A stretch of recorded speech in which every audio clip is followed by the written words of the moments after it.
As we carry on looking at Saul and David and some Psalms, we back up to 1 Samuel chapter 18.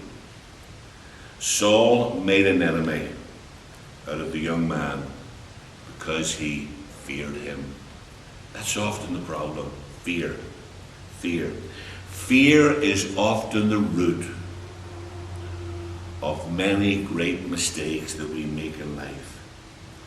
And David was nigh a fugitive for 8-9 years. He lived life on the run, living from cave to cave, from city to city, from town to town. And during those 8-9 years, he had to constantly be on the move. He lived in the fields, he lived in the forest, he lived in the caves, he lived in the desert. And finally he's chased out of the land of Israel. And there he is in the midst of the enemy, the Philistines. And he ends up in a place called Gath.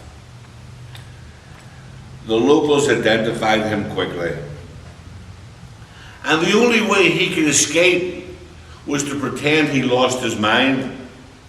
The scripture says that in order to get away from Achish, the king of Gath, David started to dribble on his beard, scratched his hands on the door, and became convincing that he was a man who was insane. Later, David had the protection of his 600 mighty men, his faithful men, and he settled in a place called Sigla, where he lived in peace for 16 months. But one day, he left on a military mission. Try to get this, please. When he returned home, the city had been burnt to the ground. The wives and the children were killed. The soldiers that he had left behind were carried away, including David's own family. And David and his men were grief-stricken. They were filled with anger. But they turned their fury on King David. They threatened to stone him to death. He was on a mission with them. And because this happened, they threatened to stone him.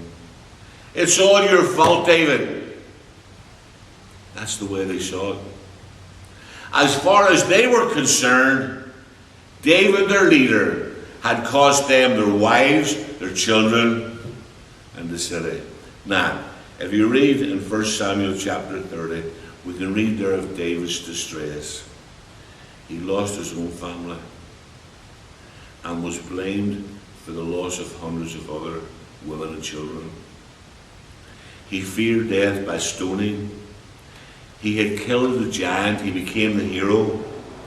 But now he's living like a fugitive. The anointed king is living like a beast. He faces a violent death at the hands of men who trusted him.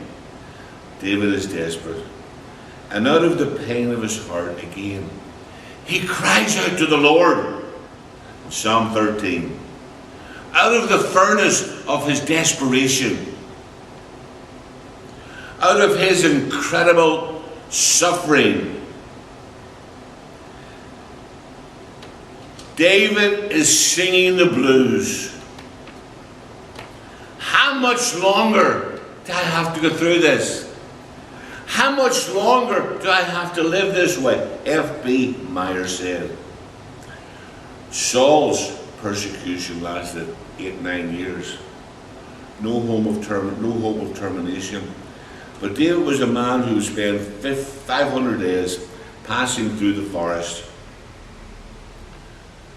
The growth, hiding from the sun, hiding from the weather, exhausted, emotionally depressed, and he's at the end of his rope. He's at the end of his rope, and he's crying out to God, God, How long? How long, God? And he struggles with God's delay. You see, that's how we are. We struggle with God's timing. We struggle with God's timing. We know that these feelings don't originate with us. But not only did David express the feelings we have repeatedly, but he's crying out to God. He's singing the blues. How long do you expect me to live like this? How much longer, God? How much longer do I have to get through this? Sometimes when God delays, we feel forgotten. We come to a point believing God has given up on us. Through the stages, God is forever there. He loves us, he cares, he wants us to be strong. I want you to trust him. I want you to believe in him. Thank you.